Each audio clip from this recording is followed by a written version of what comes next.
आज़म सवाती के ऊपर आऊँ कि उन्होंने एक बयान दिया और उन्होंने पूरी सिचुएशन को वो जिस तरह से एक्सप्लेन कर रहे थे, वो उनके इमोशंस उस वक्त इतने ज़्यादा उभर चुके थे, वो इस कदर ज़ारों कतार रो रहे थे कि वो अपनी बात को समझा नहीं पाए। तो मैं आपको समझाता हूँ कि वो बात करना क्या चाह रहे थे और असल में हुआ क्या। कल लाहौर कैंट के बाहर जो मनाजर देखने में आए, उसका पूरा अहवाल मैंने आपके साथ शेयर करना है कि वहाँ पर क्या हुआ, कितनी देर तक रहा और क्या सारे मामला थे। उसके अलावा इमरान खान साहब का बयान, उसका एक बड़ा जुमला जो लोगों ने उसको एनालाइज नहीं किया, वो बड़ा ज़रूरी है, वो मैं आपके साथ शेयर करूँगा। उसके अलावा अरशद शरीफ का पोस्टमार्टम, उसकी रिपोर्ट सामने आ चुकी है, उसके अंदर बहुत बड़ा एक इंकशाफ हुआ है जो कि अब गले पड़ने वाला है किसी न किसी के, वो आपके सामने रखूँगा। और उसके बाद DGI-SPR का बयान जो कल सामने आया, उसको थोड़ा सा एनालाइज करेंगे कि इसके अंदर मसाइल क्या क्या थे उस बयान के अंदर।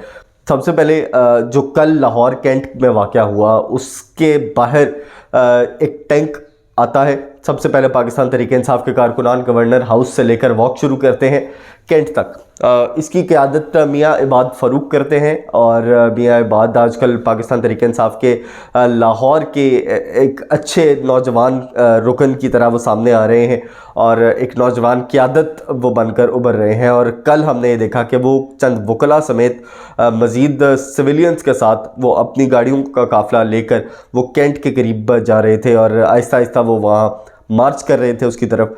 लेकिन जब वो वहाँ पर उन्होंने एंटर होने की कोशिश की या फिर जब उस एंट्रेंस के पास वो पहुँचे, तो वहाँ पर उनको कई फ़ौजियों का सामना करना पड़ा, कई पुलिस वैन्स का सामना करना पड़ा, कई पुलिस अहलकारों का उनको सामना करना पड़ा, क्योंकि वो तमाम लोग उनको उस रैली की शक्ल में कैंट के अंदर दाखिल होने नहीं दे सकते थे।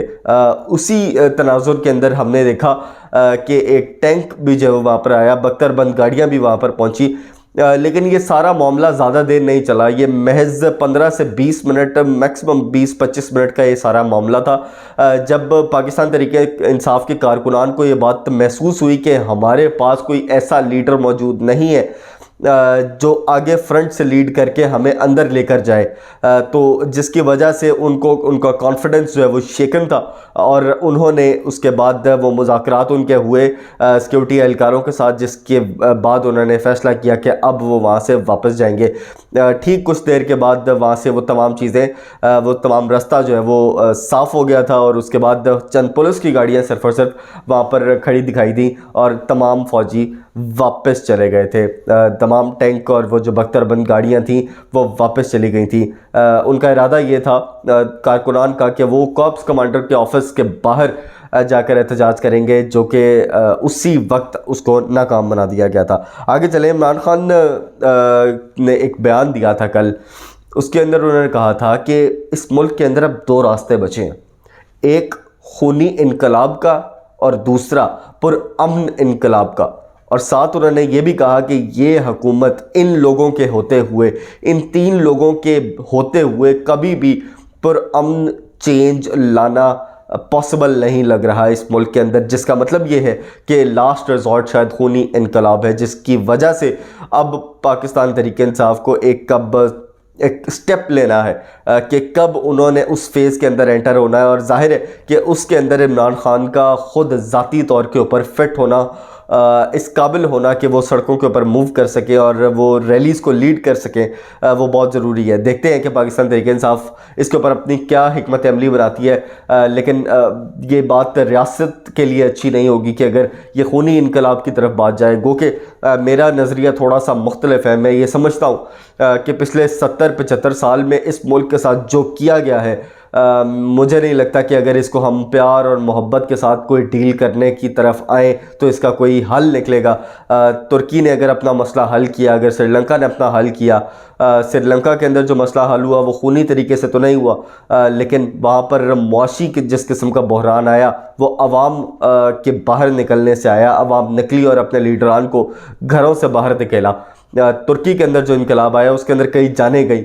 तो अभी मेरा ख्याल है कि वक्त तो वो आ गया है पाकिस्तान के ऊपर कि जब पाकिस्तान को ये इनकलाब और ये तब्दीली और ये इक़्तिदार छीन कर अपने लीडर को पकड़ाना है जिसको वो पसंद करते हैं। लेकिन मेरा नहीं ख्याल कि ये कौम अभी खून बहाने और जाने देने के लिए तैयार है, क्योंकि उसके लिए एक सर्टन अमाउंट ऑफ नॉलेज और शऊर, लिटरेसी आप जिसको कहते हैं, वो दरकार होती है, जो कि अभी इस अवाम के अंदर नहीं है। अवाम वो चीज़ लैक करती है पाकिस्तान की।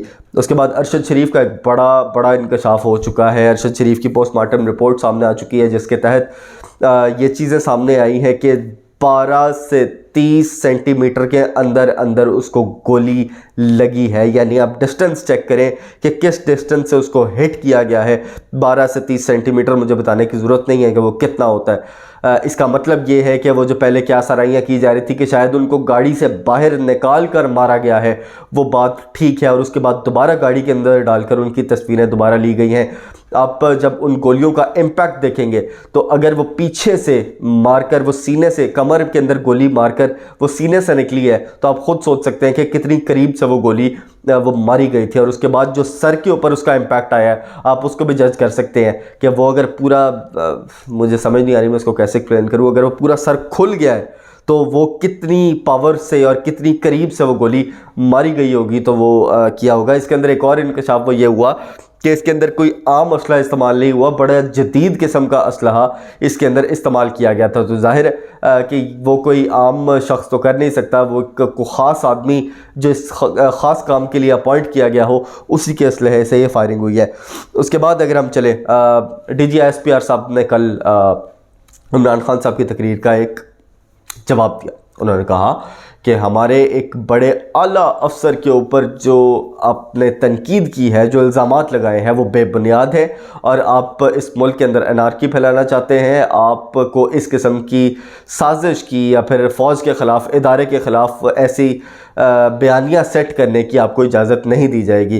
तो उसके बाद ज़ाहिर है पाकिस्तान तहरीक इंसाफ के जो कारकुनान हैं, जो तहरीक इंसाफ के सपोर्टर्स हैं, जो उनके सोशल मीडिया के कीबोर्ड वॉरियर्स हैं, उनका काम एक ही है कि वो एक्सपोज बहुत अच्छा करते हैं। और कल से जितनी मरियम नवाज़ की, जितनी राना सनाउल्लाह की, जितनी मरियम औरंगज़ेब की, जितनी मियां मोहम्मद नवाज़ शरीफ की, ख्वाजा आसिफ की जितनी वीडियोस और ऑडियोज़ उनको मिली, जिसके अंदर उन्होंने जनरल फैज़ हमीद, जनरल कमर जावेद बाजवा को जिस किस्म के तनकीद का निशाना बनाया, तो वो इंडिविजुअल्स को निशाना बना रहे थे, वो फ़ौज को निशाना नहीं बना रहे थे। लेकिन आज कल इमरान खान ने भी फ़ौज को निशाना नहीं बनाया, इंडिविजुअल्स को निशाना बनाया।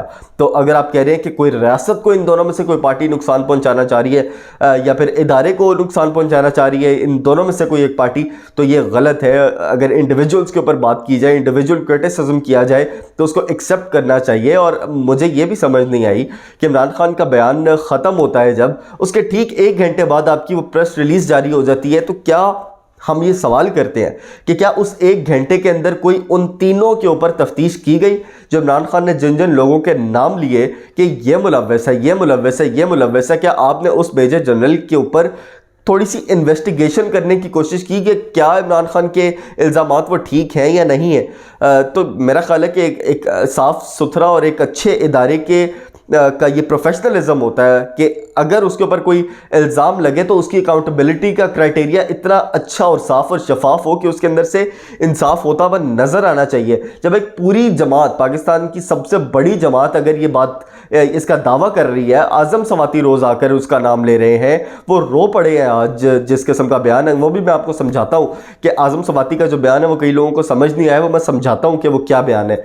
तो उसके ऊपर इतनी बड़ी चीज़ें हो चुकी हैं, इतने बड़े बड़े इल्ज़ामात लग चुके हैं, आप कम से कम उनको थोड़ी देर के लिए सस्पेंड करके, आप उनके ऊपर इन्वेस्टिगेशन रन करके, अगर वो बेकसूर साबित हो तो आप उनको वापस ला सकते हैं। लेकिन उनको डिफेंड करते हुए एक पूरी पार्टी और पाकिस्तान के इतने बड़े लीडर के ख़िलाफ़ आप एक प्रेस रिलीज़ जारी कर दें, वो थोड़ी सी अकाउंटेबिलिटी के मामले को अगर हम देखें तो वहाँ से थोड़ी सी नाइंसाफ़ी नज़र आई। अब ज़रा मैं आज़म सवाती के ऊपर आऊँ कि उन्होंने एक बयान दिया और उन्होंने पूरी सिचुएशन को वो जिस तरह से एक्सप्लेन कर रहे थे, वो उनके इमोशंस उस वक्त इतने ज़्यादा उभर चुके थे, वो इस कदर ज़ारों को तार रो रहे थे कि वो अपनी बात को समझा नहीं पाए। तो मैं आपको समझाता हूँ कि वो बात करना क्या चाह रहे थे और असल में हुआ क्या। हुआ कुछ यूँ कि आज़म सवाती को कुछ कॉल्स भी आई, कुछ धमकियाँ में एक तो कॉल्स आई। उसके बाद उनकी बेटी चूँकि इसी मामले को लेकर, आज़म सवाती के मामले को लेकर वो पाकिस्तान आई हुई थी, तो उनको उनकी वालदा को किसी ने एक प्राइवेट नंबर से यानी जो बेटी की वालदा यानी आज़म सवाती की जो बेगम है, उनको किसी ने किसी प्राइवेट नंबर से कोई वीडियो सेंड की जिसके ऊपर नंबर मौजूद नहीं था। और जब वो वीडियो उनको मौसूल हुई तो उसके अंदर उनको ऐसा लगा कि आज़म सवाती की ये मुबैना कोई गैर अखलाकी वीडियो है जो किसी और खातून के साथ है। उनको ऐसा ही लगा जब उन्होंने ये वीडियो देखी, और उन्होंने रोते हुए जब अपनी बेटी को वो वीडियो दिखाई तो बेटी और माँ ने बेसिकली जो बेगम है आज़म सवाती की, उन्होंने आज़म सवाती से अपना ताल्लुक़ तोड़ दिया इस बिना के ऊपर कि आपकी ये वीडियो किसी और के साथ है। तो आज़म सवाती ने यही बात की कि मैं फजर तहज्जुद पढ़ने वाला शख्स हूँ, मेरी बेगम जो है वो रोज़े रखती है हर महीने के, तो मैंने सारी ज़िंदगी अपनी बेगम के साथ गुजारी है, मैं ऐसा काम कभी भी नहीं कर सकता, किसी के साथ नहीं कर सकता। तो जब बेटी ने वो वीडियो, माँ ने जब वो बेटी को वो वीडियो दिखाई, तो उसके बाद बेटी ने आकर आज़म सवाती को ये बताया कि बाबा ये आपके साथ कोई और नहीं, ये मामा है। इसका मतलब ये है कि आज़म सवाती और उनकी बेगम, उनकी वीडियो को उस कोयटा के हाउस के अंदर, सुप्रीम जुडिशल हाउस के अंदर रिकॉर्ड किया गया और वो उसके बाद एक प्राइवेट नंबर से उनकी बेगम को भेजी गई। तो ये तमाम मामला है, और इसके ऊपर उनके जज्बात क्यों मजरू ना हो, वो इस कदर ज़ारो कतार क्यों ना रहे, वो क्यों इस मायूसी के आलम के अंदर इतने डिसहार्ट क्यों ना हो, वो रोज़ उनको आकर अदालत के सामने क्यों भीख मांगनी पड़ी है इंसाफ की, वो हम सब समझ सकते हैं। हम समझ सकते हैं कि वो किस किस्म के ट्रॉमे से गुजरे हैं। अल्लाह इन तमाम जो भी ऐसे लोग हैं जो कि गंदे अंडे हैं इस मुल्क के, अल्लाह उनसे इस मुल्क को जल्द से जल्द निजात दिलवाए और हम सबको नेक और अच्छे अमाल करने की तौफीक अता फरमाए। फ़िलहाल मोहम्मद अहमद को दीजिए इजाज़त। देखते रहिए उमूर हाज़िर। अल्लाह हाफ़िज़।